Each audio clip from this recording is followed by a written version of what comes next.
Olá e boas-vindas a quem nos acompanha em mais uma das nossas análises profundas. Sempre um privilégio mergulhar em fontes que nos tiram da zona de conforto. Com certeza. E é muito bom estar aqui de novo para explorar isso. Fontes que nos fazem pensar. E muitas vezes viram do avesso a forma como enxergamos conceitos que pareciam já estar muito bem definidos nas nossas mentes, sabe? É verdade.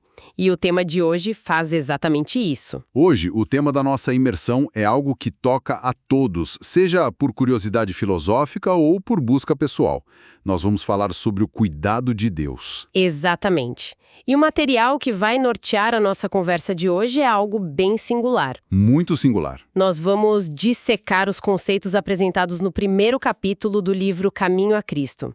E é muito importante deixar claro para quem está ouvindo que estamos lidando com um texto escrito pelo que chamamos da pena inspirada. Isso é fundamental, pontuar. Sim, porque não é apenas um ensaio acadêmico frio ou um tratado teológico denso e impenetrável. É uma obra desenhada para conectar a mente e as emoções. Trazendo uma visão panorâmica e, ao mesmo tempo, incrivelmente íntima sobre a natureza do divino. Perfeito. Certo. Vamos desvendar isso. A nossa missão com o estudo de hoje é juntar as peças desse quebra-cabeça. Vamos explorar como a natureza ao nosso redor, os textos sagrados e, principalmente, a trajetória de Jesus funcionam juntos. Funcionam juntos para desmontar uma narrativa que é muito popular hoje em dia. Mas que o texto argumenta ser totalmente falsa. Aquela velha ideia de um Deus que é uma figura severa, distante. Que está apenas esperando a gente tropeçar para aplicar um castigo. Exato. Em vez disso, a inspiração apresenta um modelo de amor inigualável. E acho que o melhor ponto de partida é aquilo que está literalmente do lado de fora da nossa janela. O texto começa chamando a atenção para a natureza. Certo. Isso mesmo. A pena inspirada não começa com conceitos abstratos, longínquos. Ela aponta para o palpável. Para o que a gente pode ver e tocar. Sim, o texto destaca o sol, a chuva, as colinas, os mares, as planícies. A tese inicial é que se observarmos o mundo natural com cuidado, veremos que ele não é apenas uma máquina de sobrevivência fria e calculista. Não é um relógio mecânico abandonado. Nada disso.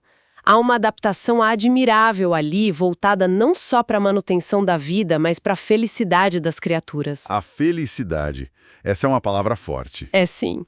O texto até traz à tona um trecho bem famoso dos Salmos.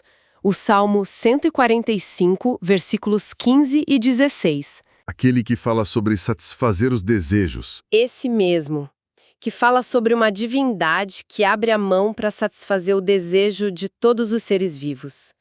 É a imagem de um provedor generoso e atento. Mas, espera aí. A gente precisa ser realista aqui. Olhar pela janela também significa ver muita coisa que não se encaixa nessa harmonia toda, sabe? Com toda a certeza. O mundo real é complexo. A gente vê desastres, vê escassez, vê o sofrimento das próprias criaturas.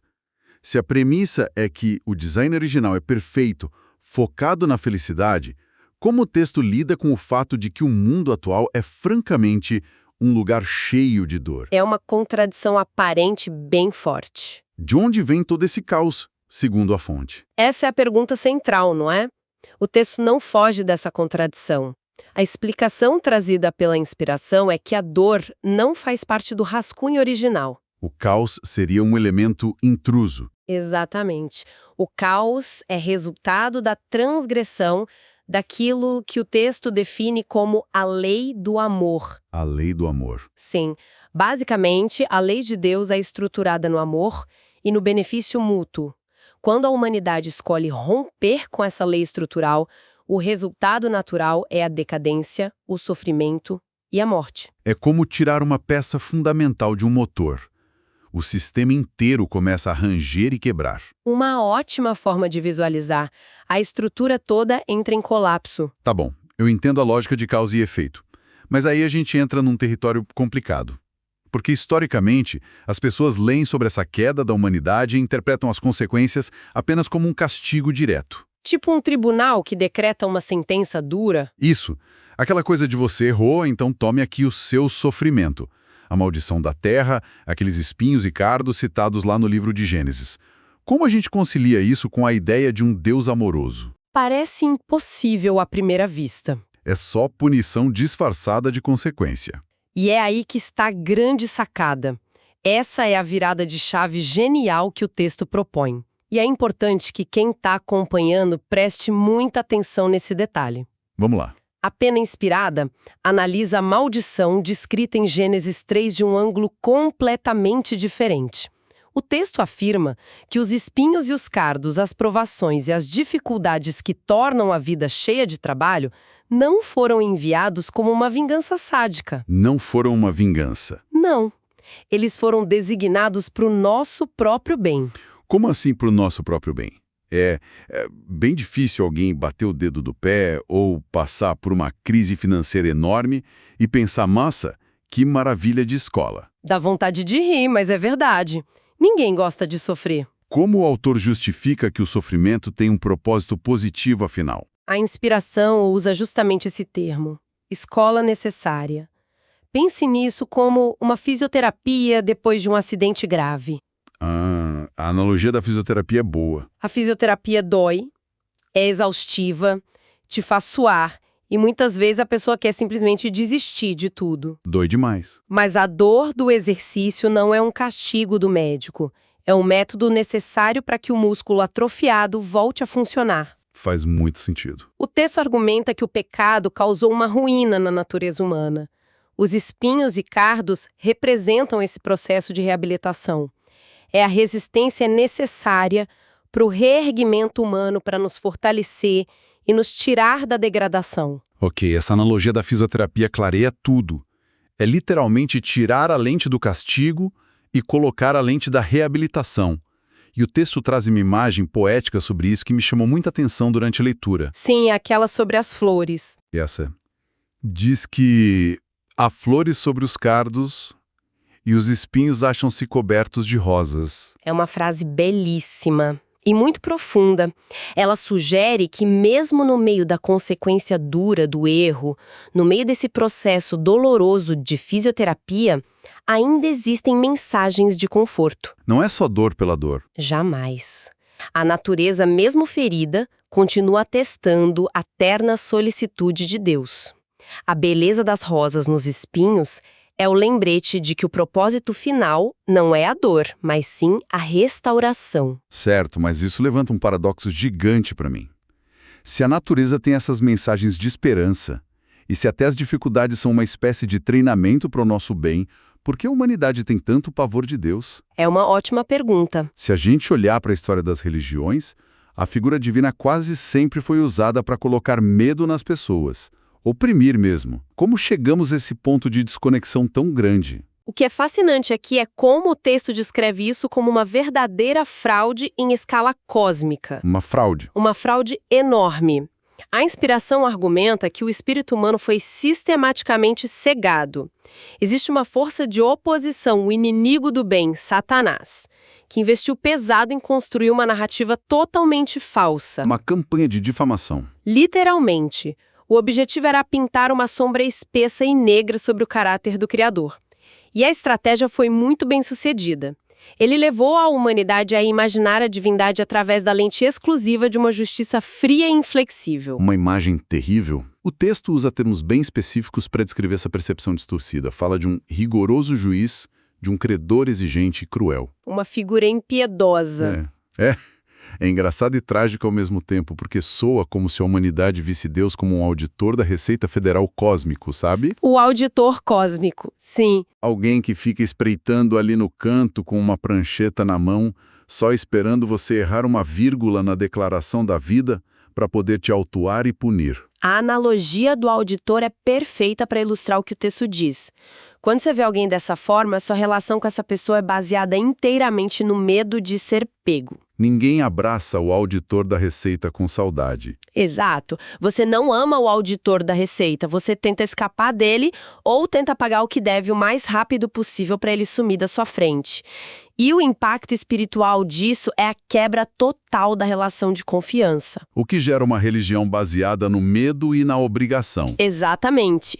Mas a pena inspirada nos leva a olhar para os registros antigos para mostrar que a divindade sempre tentou desfazer essa mentira. O texto cita um momento crucial lá no livro de Êxodo, nos capítulos 33 e 34, envolvendo o profeta Moisés. Esse é o momento em que Moisés, no meio de uma crise enorme de liderança no deserto, pede algo bem audacioso. Ele diz para Deus: rogo-te que me mostres a tua glória. Um pedido muito ousado para a época. E o que o texto destaca como sendo a resposta de Deus é muito revelador. Deus não abre o céu com raios e trovões para mostrar o quanto ele é perigoso ou poderoso. Como ele responde, afinal? Deus responde dizendo: eu farei passar toda a minha bondade por diante de ti. A glória dele é a bondade. Isso. E então, quando ele se revela, os atributos que ele lista são misericordioso, piedoso, tardio em iras e grande em beneficência e verdade. Isso vai totalmente contra a ideia de divindade que eles tinham. Isso é revolucionário para o contexto do mundo antigo, onde os deuses eram vistos como entidades mesquinhas, vingativas e que precisavam ser apaziguadas com sacrifícios e sangue a todo momento. A verdadeira glória do Deus bíblico, segundo o texto, é a sua bondade e o seu caráter amoroso. Mas, mesmo com essa revelação incrível para Moisés, a tal sombra negra do medo não desapareceu, certo? A fraude ainda estava ativa na mente das pessoas. O auditor da receita cósmica ainda era a figura dominante no imaginário popular. Infelizmente, sim, a mentira estava muito enraizada. Então, como a fonte explica a quebra definitiva desse paradigma? É exatamente para lidar com essa persistência do medo que ocorre a intervenção mais radical descrita na narrativa cristã, a vinda do próprio Jesus. A resposta final. Isso. O texto argumenta que o Filho baixou à Terra com a missão primária de dissipar essa sombra negra e traduzir em atitudes palpáveis o amor infinito do Pai. E como isso funcionou na prática? Porque, convenhamos, falar sobre amor é fácil. Mas e no dia a dia, nas atitudes? O que o texto aponta como evidência de que a missão dele não era a de um juiz implacável? A inspiração nos direciona para o relato de Lucas, capítulo 4, onde Jesus basicamente leu o seu currículo ou a sua declaração de missão. Na sinagoga. Sim, e não há absolutamente nada ali sobre julgar ou condenar.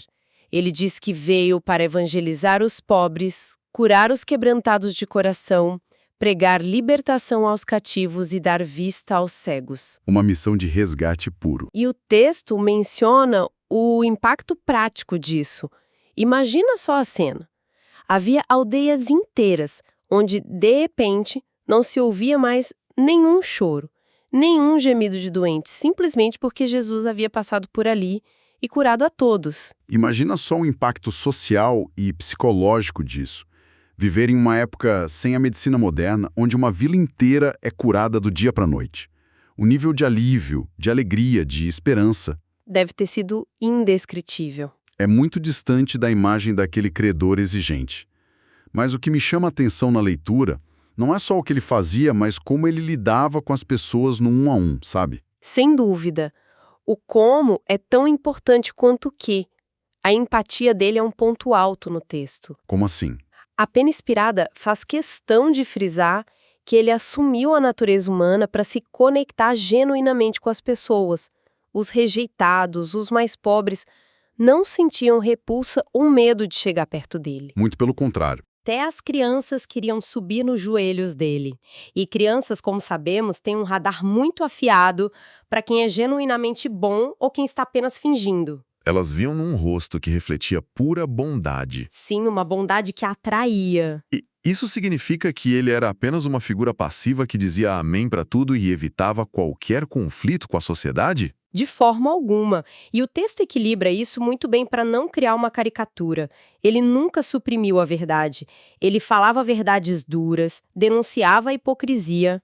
Mas a forma de fazer isso era única. Exatamente. A inspiração diz que ele nunca foi rude e jamais causou dor desnecessária a uma alma sensível.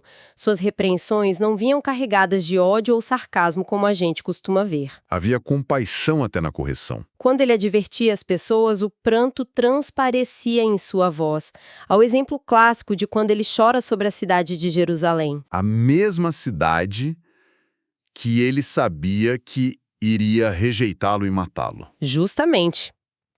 Não havia sentimento de vingança ali. Apenas ternura e compaixão por aquelas pessoas estarem perdendo a chance de serem curadas. É uma dinâmica emocional muito complexa. E é aí que a gente chega num ponto central da nossa análise de hoje. Um ponto que gera muita confusão, aliás. Porque alguém poderia ouvir isso tudo e pensar, legal. Jesus era a figura compreensiva, o policial bom, enquanto o Deus do Velho Testamento era o policial mau, que ficava só exigindo. Mas o texto corta essa ideia pela raiz, não é? Corta completamente de forma magistral. Se conectarmos isso ao quadro geral, a grande tese teológica aqui, baseada no relato de João, capítulo 14, é: quando Jesus diz que quem vê a mim, vê o Pai. Quem vê a Jesus, vê o Pai. Isso unifica as duas figuras de maneira definitiva. Jesus não estava tentando acalmar um Deus furioso nos bastidores. Como se ele fosse um escudo entre nós e o Pai. Exato, não era um escudo. O texto diz que as torrentes de compaixão que Jesus demonstrava nas ruas da Galileia fluíam diretamente do coração do próprio Deus. Era a divindade se manifestando na linguagem que a humanidade pudesse entender, a linguagem do cuidado humano. O que nos leva ao clímax inevitável da trajetória de Jesus, o Calvário.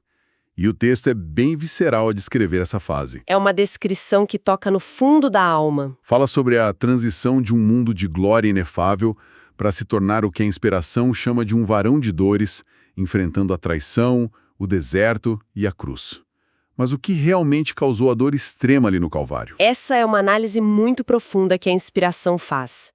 Quando lemos o relato e vemos o clamor de Jesus no Evangelho de Mateus, aquele grito de Deus meu, por que me desamparaste? O abandono total. A pena inspirada nos explica que a causa principal dessa agonia não era o sofrimento físico dos pregos ou a vergonha pública terrível. Não era a dor do corpo. Não. O que verdadeiramente quebrantou o coração dele foi o peso esmagador de assumir a enormidade do pecado.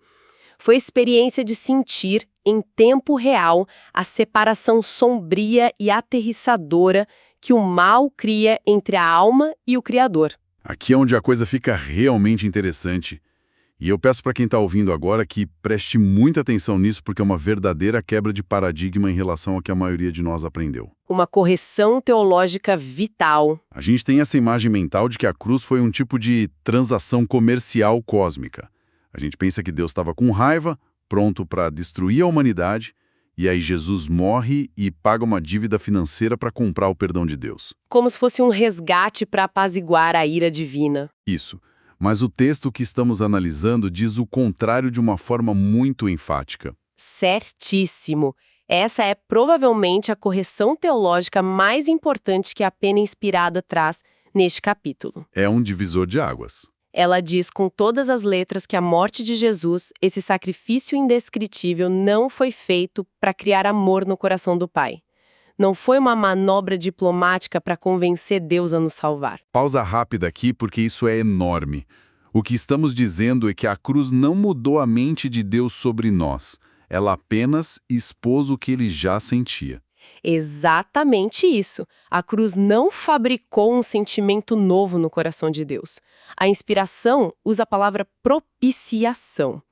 Para quem não é chegado no teologuês, propiciação muitas vezes soa como se a gente precisasse pagar uma taxa para acalmar uma divindade furiosa. Pagar um pedágio para não ser punido. Mas o texto vira isso de cabeça para baixo.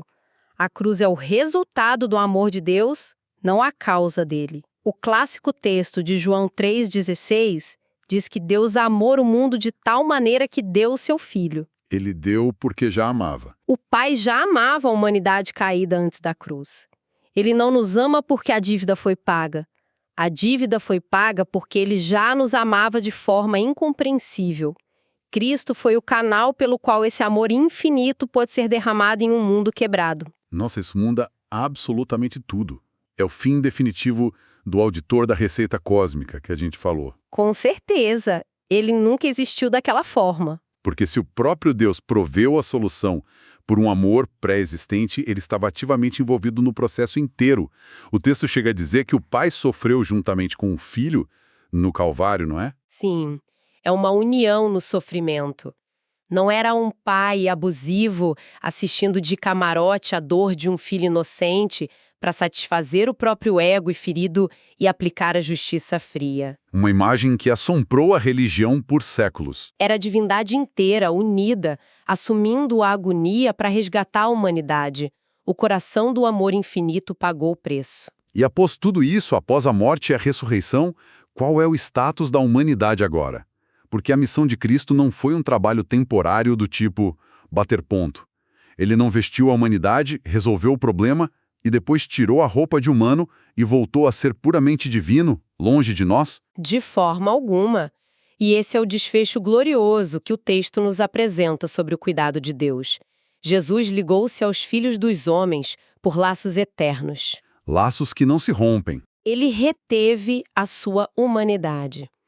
O texto cita a carta aos Hebreus para mostrar que ele se apresenta perante o universo, ainda com a nossa natureza, e não se envergonha de nos chamar de irmãos. Ele literalmente elevou o status da nossa raça inteira.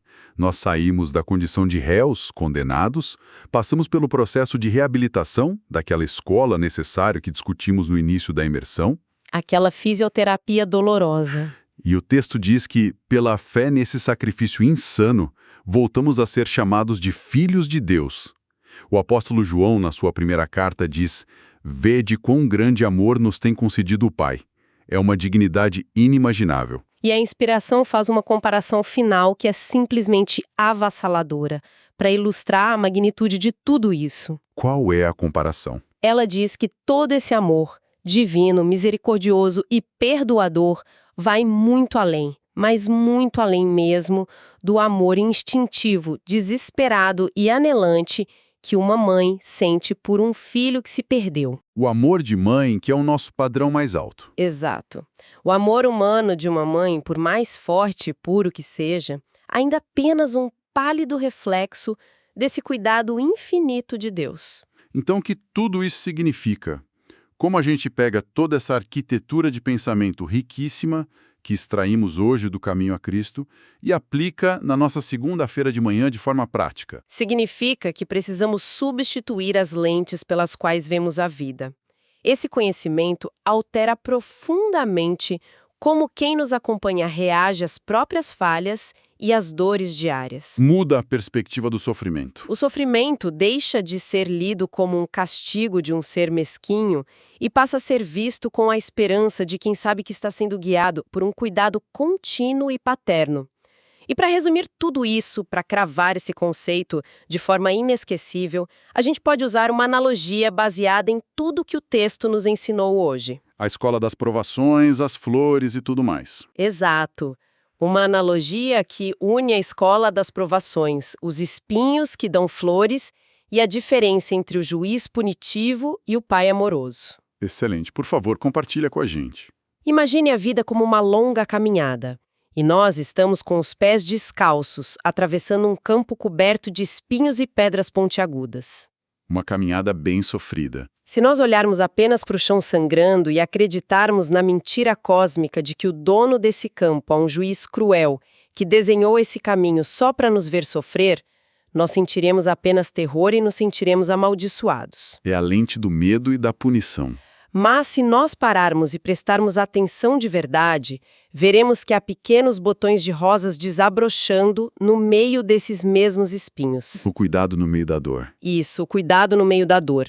E o mais revelador de tudo, logo descobriremos que o dono desse campo é, na verdade, um pai incrivelmente amoroso. Não um juiz severo. Um pai que fez questão de caminhar por esse mesmo trajeto de espinhos, primeiro recebendo os cortes mais profundos e letais em seus próprios pés, E ele fez isso apenas para nos provar que esse campo escuro não é uma sala de tortura, mas uma escola necessária. Por nosso reerguimento. E que se continuarmos andando nos passos dele, no final dessa trilha, ferida, nós simplesmente chegamos em casa. Uau, é de arrepiar. Nós simplesmente chegamos em casa. É a mudança completa de um labirinto de punição sem sentido para um caminho de volta aos braços de um pai. A jornada muda de figura. E para quem nos acompanha até aqui, eu deixo um último pensamento provocativo para você levar para sua semana e refletir. Se o amor infinito de Deus já trilhou esse caminho, se ele já pagou um preço inimaginável e provou exibindo as próprias cicatrizes que sofre as nossas dores e trabalha para transformar nossos piores espinhos em pontes de restauração, o que é que ainda impede a humanidade de abandonar de vez esse medo paralisante e abraçar sem reservas o seu lugar de direito como herdeiros e filhos do Celeste Rei? Uma reflexão muito necessária. Fica aí essa provocação para nossa mente e o nosso coração. Muito obrigado por mergulhar conosco nessa análise profunda e até o nosso próximo estudo.